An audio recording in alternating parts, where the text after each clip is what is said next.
guest is the founder of Rescale Lab, a platform that offers the world's first virtual venture building experience, providing aspiring entrepreneurs the guidance to build a successful startup. He describes himself as a computer science nerd turned banker turned tech startup hustler. He is a TEDx speaker and helps entrepreneurs solve bigger problems. He is also a consultant to leadership teams at Southeast Asia based organizations such as Unilever, the National University of Singapore, and Singapore University of Technology and Design. He is an angel investor and a judge of various startup competitions. Listeners, help us welcome Gustavo Liu. Hey, Gus, Hi, welcome to the show. thanks so much for having me here. Thank you. We're so excited to have you share your knowledge with us, especially your story. So, well, let's start with the basics. Please tell us about something about yourself. Something about myself. Is it something that others don't know? Well, generally, I think one of the things is that when people look at me, I'm Asian, right? And I have a Spanish name. So that is usually the question, why do I have such an unusual name for an Asian person? So originally, I was born in Taiwan, but I was raised in Latin America for most of my childhood. And so, my family immigrated to the borders of Paraguay and Brazil. And yeah, and that is how I acquired a Spanish slash Portuguese name. Wow. And so, can you speak Spanish? Might be a weird question or a Yeah. given one. You can speak Well, Spanish. I mean, growing up in Latin America, mother tongue is still sort of, Chinese, but the second mother tongue is Spanish. And then we grew up in between the borders. So Brazilian Portuguese is also another language that you tend to pick up when you're lived many years in that area.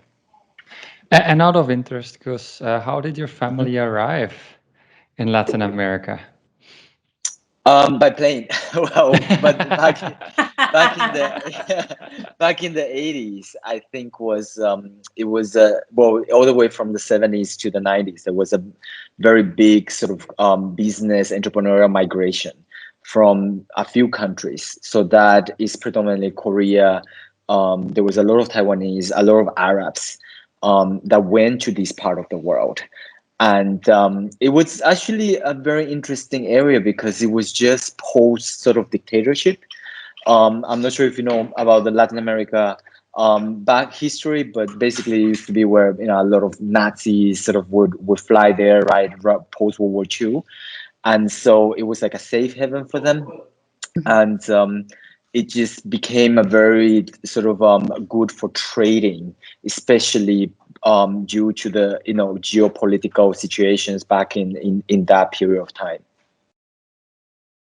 Okay. And just out of curiosity, guys, if you don't mind me asking, do you Sure. feel more Taiwanese or because you grew up in Latin America, do you feel more Latin American or both? So that is a very interesting, funny thing because when I was growing up in Latin America, all of the people would say like in Spanish, like call me like Japanese or Chinito or Chinese, right?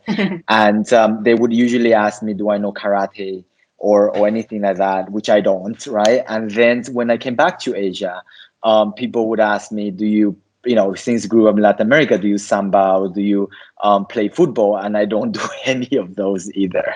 So where do I see myself? I think this is also why I kind of landed in Singapore. I feel like this is a place which is really cosmopolitan, especially in the first couple of years when I got here. I didn't feel like I needed to be very, Westerner or too much Asian. It just felt like whichever crowd I was able to kind of hang out with, there was always communities in this place.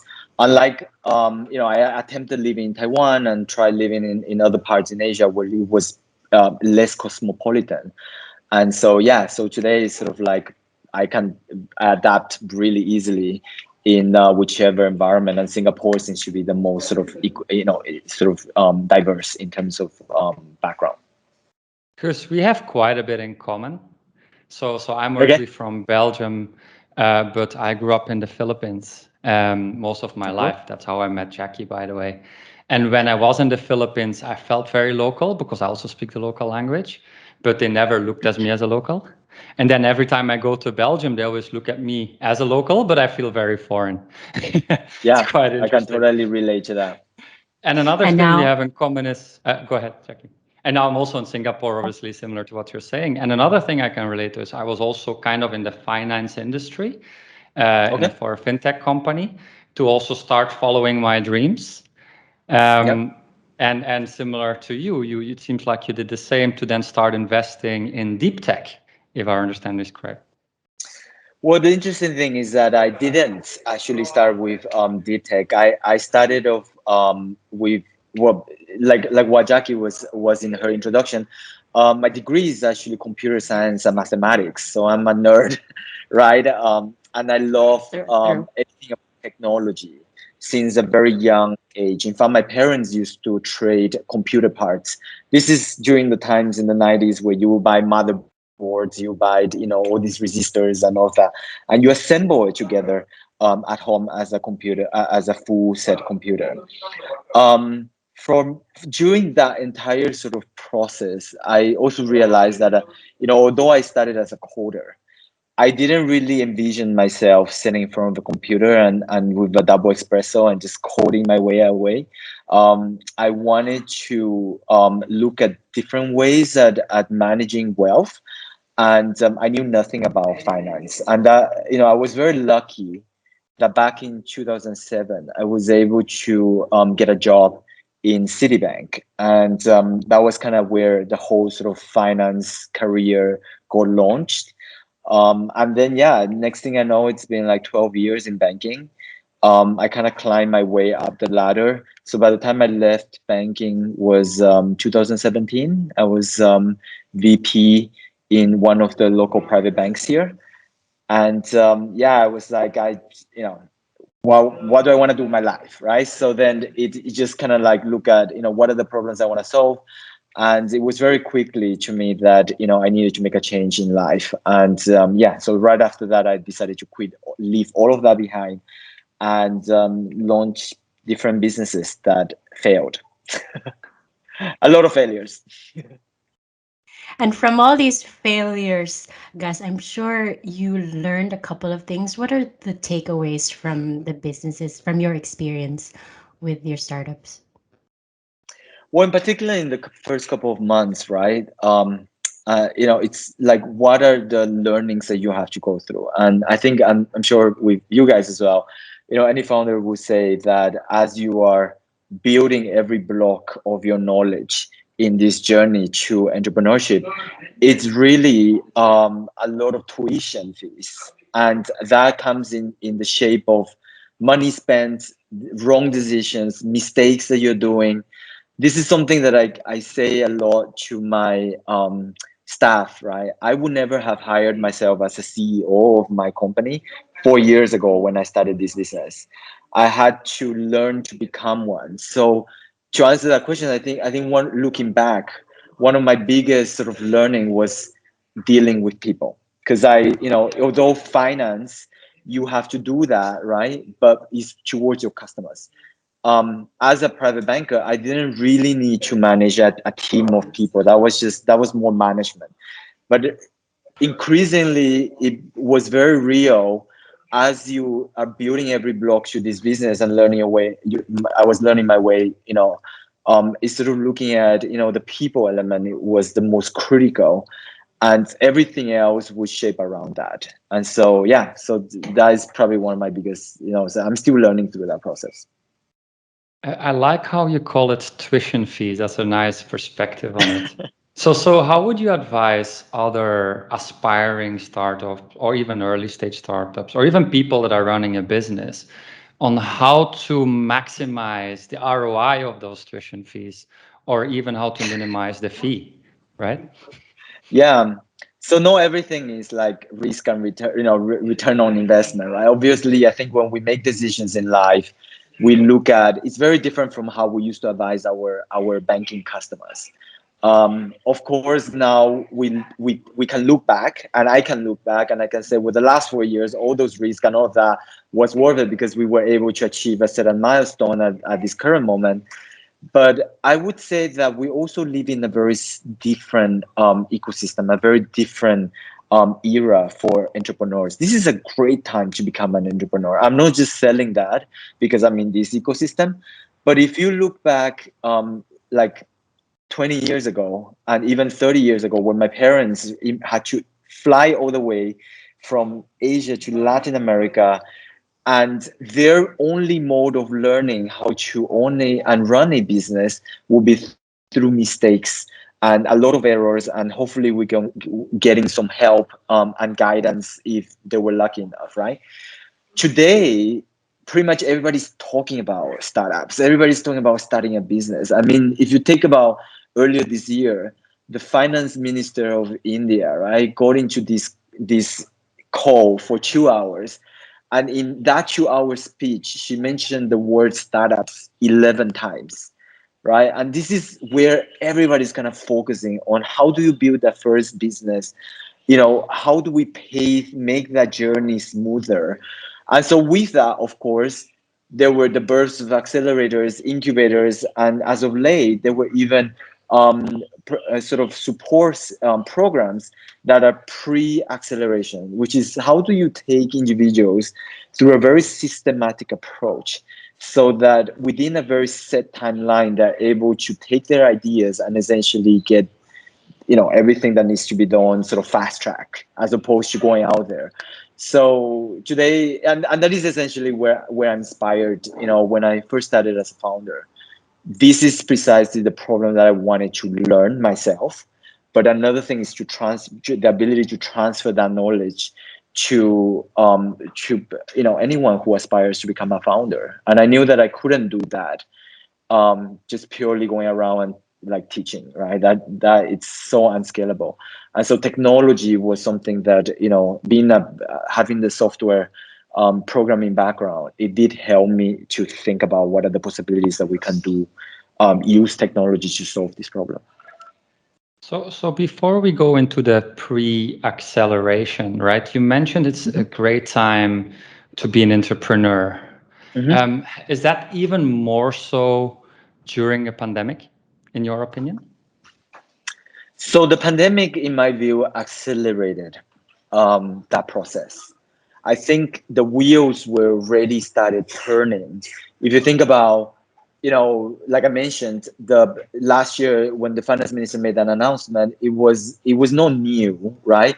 And there was a lot of venture studios, there was a lot of venture labs. I mean, being a startup founder was sexy, right? Credits to all of those kind of unicorn, multi-billion exits, right? You've got Mark Zuckerberg, you've got Jeff Bezos.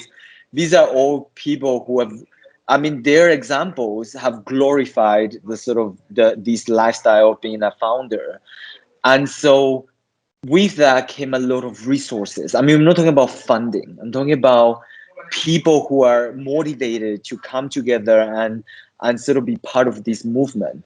Yeah, I think that was the word that I was looking for, is how do you create a movement so that more people can come into this ecosystem. And we already started seeing that. I mean, it wasn't just Silicon Valley, but like Singapore, I think back in 2017, 18, was already talking about how do we become a second or the Silicon Valley of Asia. And so to become the Silicon Valley, it comes with a lot of different key players, stakeholders, and of course funding, right? The other thing I want to address is this was coming from banking and finance and managing some of the richest families in Asia for many years. I would say that it was a matter of time because Singapore, as we all know, it's one of the international business centers, and so the banking institutions here held a lot of wealth. And once you hold a lot of wealth, then that money has to be somehow reinvested or create value for the in order to pay back to, as what you mentioned, ROI, right, return on investments. The pandemic triggered that even further, and even further than that, every crisis that has happened in the last 10 years have have sort of affected investors looking at the stock market, looking at the bond market, increased the fear in other areas. And startups was sort of a very long time being perceived as a sort of high risk asset class. But in actual fact, for many of us as founders, we know that if you understand the space and if investors want to be involved in this space, it's actually not that high risk if you know where you want to guide the business.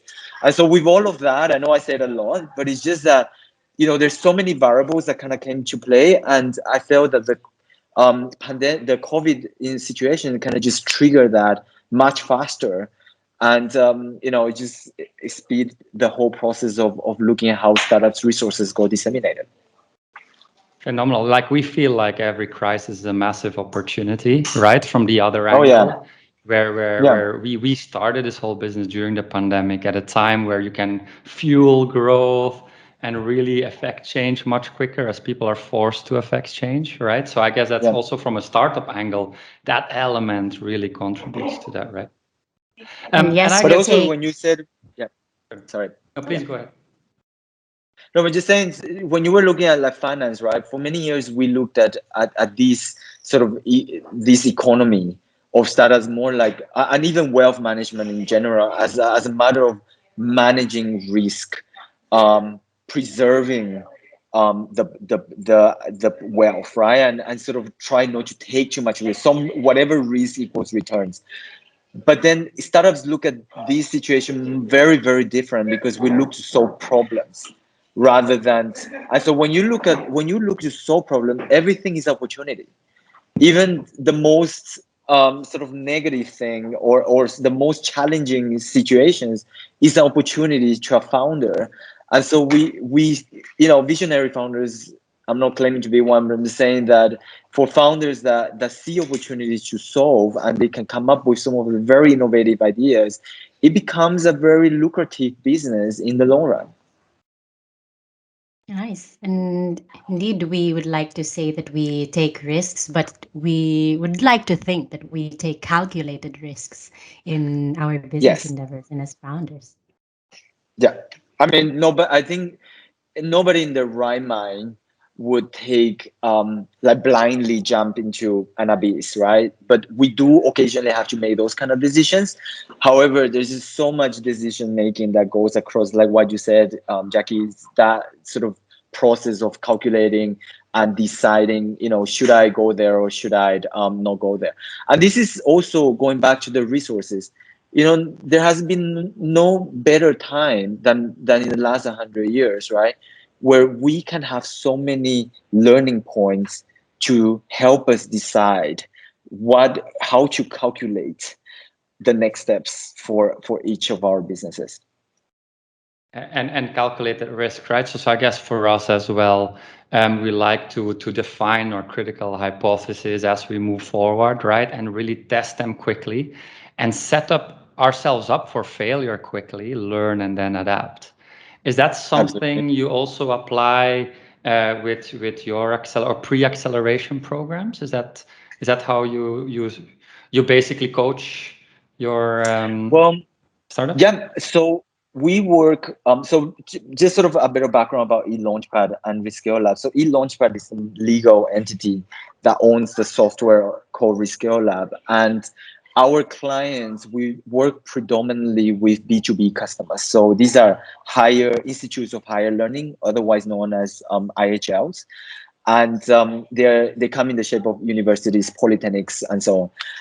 And if you think about in the 90s or in early 2000, if you wanted to learn more about computer stuff, whether you want to learn about putting together computers or typing or coding or whatever, you join a club, right? The IT club or the technology club or something like that.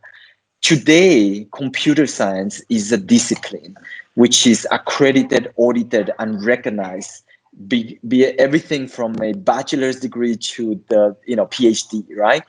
If you look at startups, in other words, venture creation, this today is still kind of, if you're interested in being a startup, join the accelerator club, join the entrepreneurship club. Can you take a degree and be recognized, or just for the mere fact of fast tracking your process. If I wanted to climb the corporate ladder, I have an MBA that is fully accredited and audited. But if I wanted to be an entrepreneur, and this was my first time, having worked 12 years in the banking industry, and I wanted to build my first business, my only option for most people around the world would be, apply for an accelerator and hope that you'll be one of the less than 3% that get accepted into these programs. The programs are very prestigious in nature, and they are based on what the program managers or the organizers of those programs determine whether you'll be successful or not.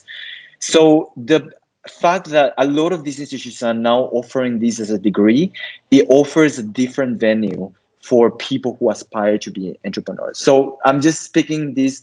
I'm really happy to be in this space. I'm very fortunate as well to have built a business that offers services like that for big institutions that can draw many future leaders, right? And as opposed to training them in physics, mathematics, which is nothing wrong with that. I love mathematics and all that.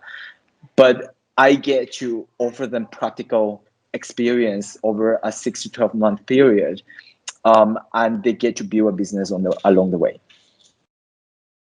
Wow.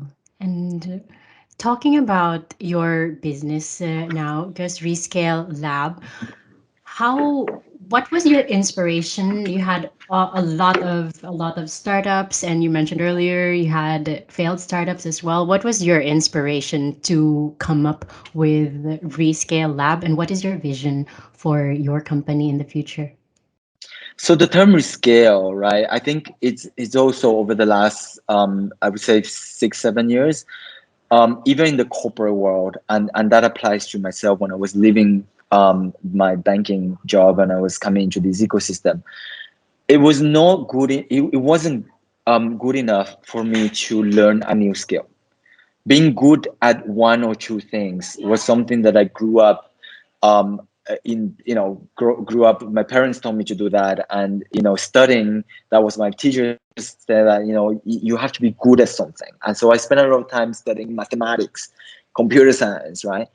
But when I left banking and I started venturing this journey, I realized that being good at one or two things was just not good enough. I could, I needed to be good in 10 to 20 things. Everything from managing people to timing the product launch to product development to, negotiating with my co-founders to going out there and networking and finding investors and talking to, and, in your space, outsourcing business. Which part of the business should I outsource? How much should I allocate the budget? So, and you have to be good at all of that, right? Because if you miss any of those components, you could be screwed, right? That one thing that one or two things, either you can solve it yourself within your business, or you find somebody to join you, either in the shape of co-founders or outsourcing or staff that can come and solve that problem for you. Was something that it's not as easy. Like you learn along the way, and that takes time. And well, considering that it also takes time in your life, I'm sure you as much as possible you also want to speed up your learning curve, and I can imagine. I mean, for us, that's the same. Who has been your greatest mentor so far? Oh my God, I had so many mentors that came in different shape or forms. But I would say that the very first people who there's a lot of people that look up for, I don't know, Oprah or Justin Bieber or all of those celebrities, right? I've never had that. Growing up, seeing how my parents moved from um, Taiwan to Latin America with only $1,500 in their pocket, with two children. By the way, children are liabilities. I know I was one, and so they had to raise us and create a future for us, right? And that to me was incredible, because how do you build an empire, which in the end, they built a whole business structure in Latin America that was enough to send my sister and I to go study in the UK and be fully funded. And so and that was in a span of about 20 years. So you can imagine that being an entrepreneur back in the 80s without much resources, and they didn't even speak Spanish, but on the first day they landed there, they had to adapt to a whole new ecosystem, to a whole new language, new environment, and find their way to building that sort of business, which later led to where we are today. They were my inspiration all along. And when I had to leave banking for the first time, the people that I saw for advice and mentorship was actually to fly back to Taiwan. They retired in Taiwan afterwards, and so now they're in Taiwan. And I was asking them, they were migrant entrepreneurs. I had to explain to them why did I want to leave this high paying position and all of those, I was earning enough to feed a family of 10. And why did I want to leave all of that behind so that I could go on this eat, pray, love mission? I mean, in their perspective, that was what it was. Like I had to go and find myself. So so I had to explain to them and seek their advice and their guidance. That sounds so familiar again, Gus. Like imagine having a pregnant wife in the most expensive city of the world, high paying job, and then quitting. And pretty much 99.9% of the people saying you're crazy. Yeah. Exactly the Yeah. same situation. But luckily there was 0.1% that said back yourself. And That's one of go the ahead. things that I found very different when I left. I was struggling a little bit in Asia, especially in Singapore. So just sort of to close that gap is that after I left banking, I bought myself a one-way ticket to California, and I told myself that I wasn't going to come back to Singapore unless I found something, and that is essentially where a lot of my failures were, but in California. And I started many businesses there, but I knew that if I wanted to learn and fast track that learning process, California would have been. And like what you said, Walter, it is a very dog eat dog world.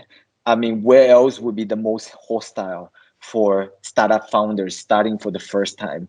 If you if you chose the most well-known ecosystem like California and San Francisco, like you're pretty doomed as a first-time founder, because everybody else, you look across the co-working space or you look across the street, everybody else has achieved so much more than you have at that point.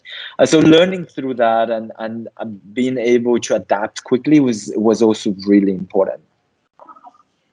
And earlier you mentioned about people and finding expertise or basically chemistry even in relationships when you run a business.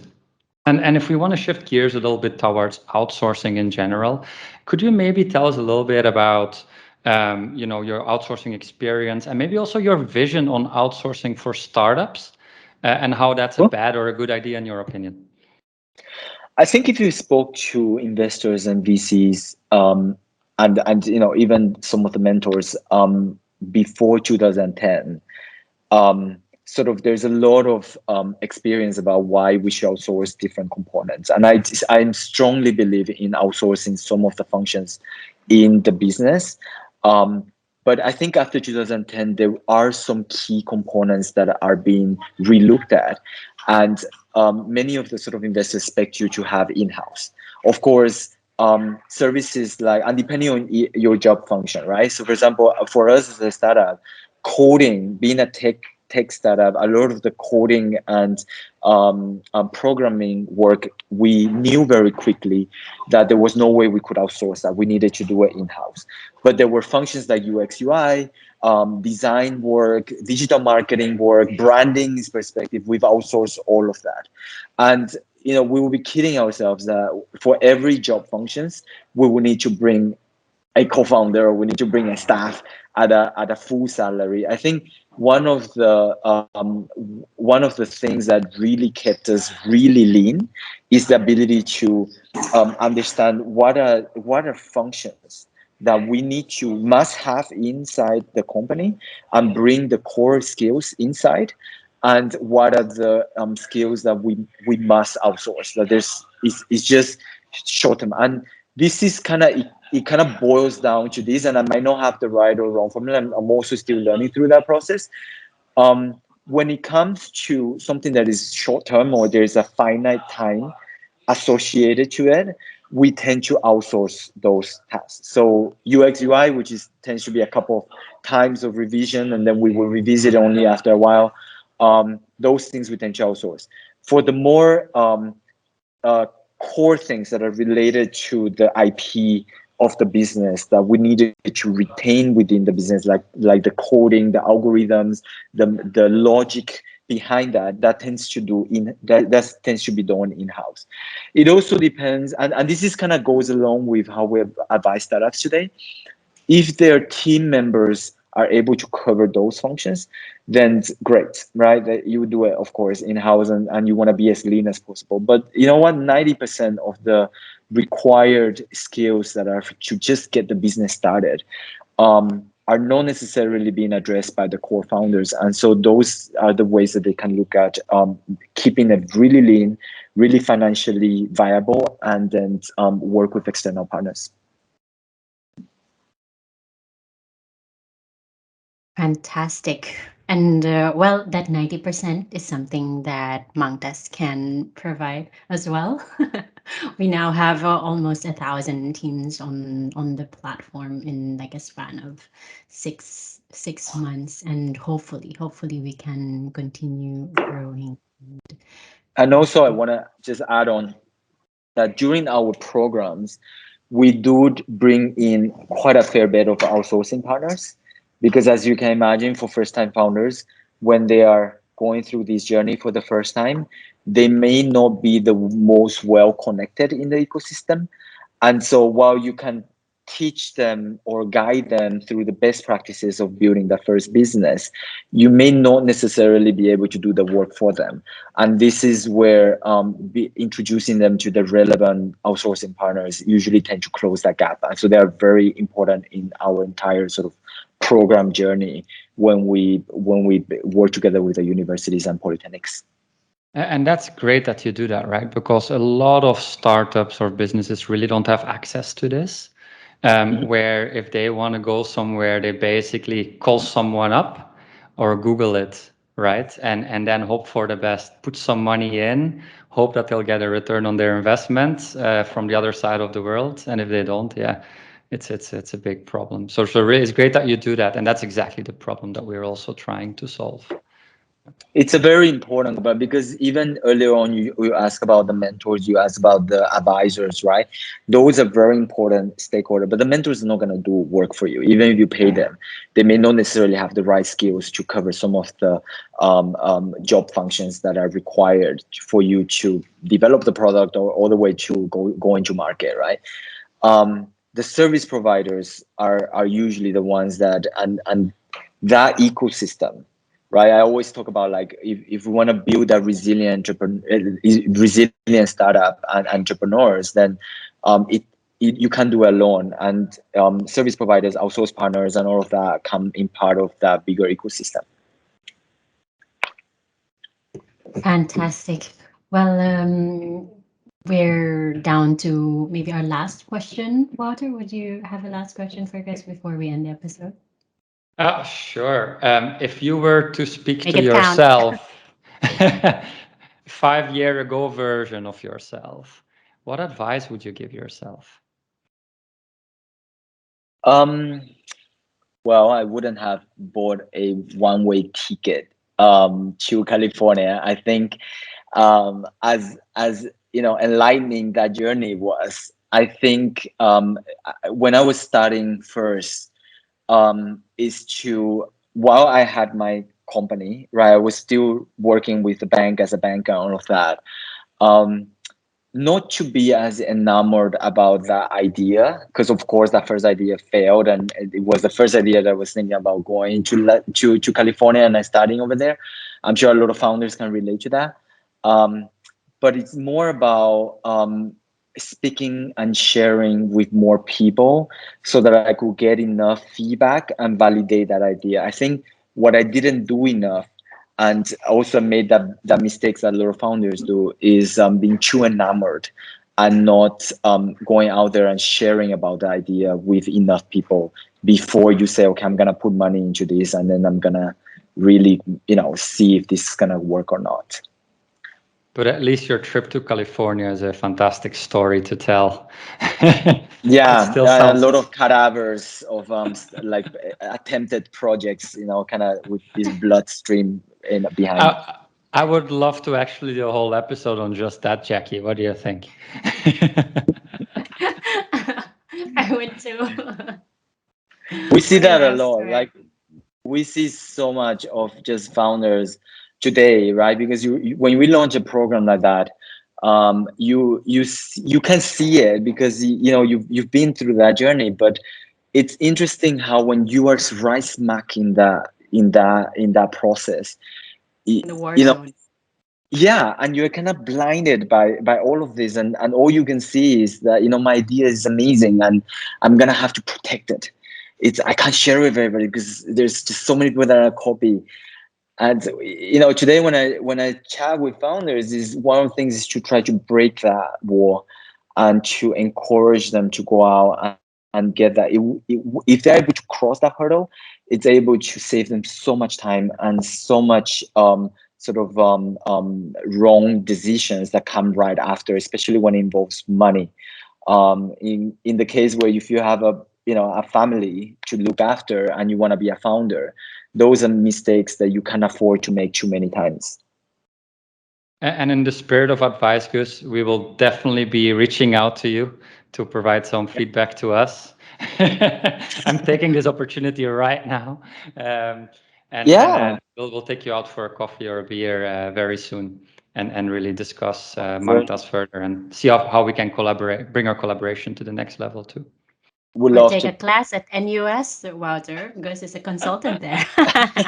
What's the tuition fee? Oh, you guys. I think one of the things that I really wanted to work with Mangtas was, we launched these programs, and it's not just in NUS but also in SUTD and many other institutions.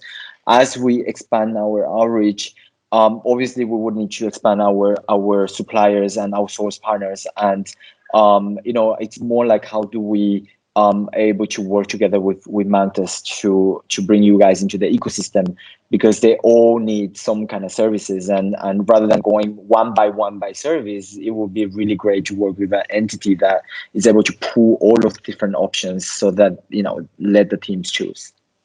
Trust us, Gus, we're on it. It's our priority to get you the highest quality, cost-effective providers from the world. Great. And again, this is a great time to be an entrepreneur, just like what Gus said earlier. And so let's end with that. That's all for today's episode. Thank you for listening. And thank you, Gus, again for joining us today. We've learned a lot from this session with you. And Thank you very much. Once again, this is Jacqueline Demenk. And Wouter Del Barre. Stay tuned for the next episode of Mangtas Nation.